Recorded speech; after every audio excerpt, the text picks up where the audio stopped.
You are the candidate for Mayor of Greater Manchester next year. Yep. You're an independent candidate. Why independent? You stood for is it Reform? Yep. Reform UK. Why now independent? And why Reform in the first place, I should say? Yeah, I stood for reform last time because it was a marriage of convenience. The week I decided, so this was 3 years ago, the week I decided I was going to stand for mayor last time, Greater Manchester Police had just gone into special measures. And I was sat on my settee saying to myself, I'm sick of this. The country's falling apart. The police force I used to work with, I've trained police officers, I used to be based in police stations. The police force are that bad now. They've gone into special measures. The second time ever in the history of the country, a police force have gone into special measures. It's Greater Manchester Police. And I thought, I've had enough. I'm going to stand for mayor. No chance of winning, but I'm going to raise all these issues and I'll try to embarrass Andy Burnham and try to make sure people vote for someone else. And the same week I was thinking that, a new party was announced on TV.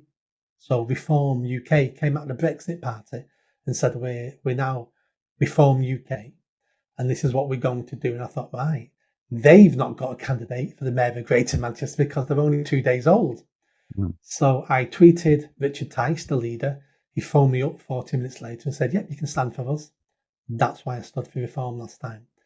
The reason why I'm not standing for that, I never joined the party. I wasn't a party member of Reform. I just stood with them. Mm-hmm. When I was campaigning 3 years ago, I had two main messages that people on the streets were telling me. The first message was, we don't want a mayor of Greater Manchester. No one asked us.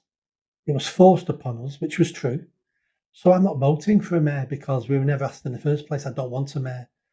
And the second thing people said to me was, we like what you're saying, Nick, but we're sick of political parties. I'm not voting for any political party. You're all as bad as each other, plague on all your houses. And that's when I decided if I stand again, I need to address those 2 points. So if I stand again, I have to be an independent candidate. And if I stand again, I must promise the people of Greater Manchester that if I'm elected, I'm going to hold a referendum on if you actually want a mayor or not. And if you don't want a mayor, we'll scrap the position. It seems like a very odd, stance, if you like, to be putting yourself forward as the mayor of Greater Manchester, and yet at the same time, but to some extent, on a platform of also, if you don't want a mayor, we can scrap it. Isn't that sort of rather pulling the rug from your own feet? It is, and it would be a strange thing to do if I actually wanted to be mayor of Greater Manchester. If that was my dream in life, then it'd be a silly dream to have.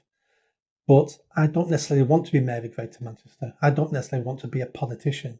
What I want is to improve the country I love. That's what I want. And if by a self-sacrifice, I can show the people of this country, you don't have to put up with the political system we have. You don't have to put up with the politicians we have at the moment. Your voice matters. Your vote matters. You count. We can have change if you want change. Because look, we're getting change in Greater Manchester.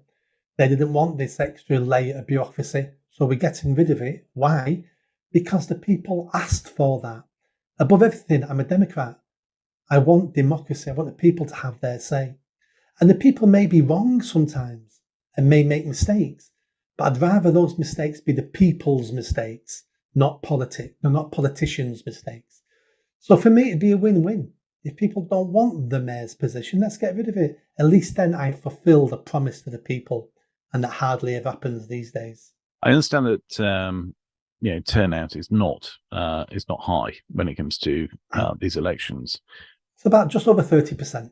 Just over 30%. Yeah.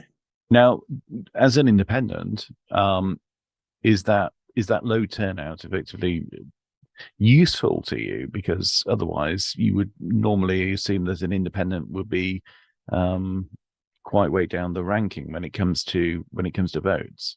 Is it helpful that perhaps if you can mobilize people that wouldn't otherwise be voting, you could actually achieve something there? Who knows? That's the $1 million question, isn't it? Is a low turnout good for me or a high turnout good for me? The answer is I don't know.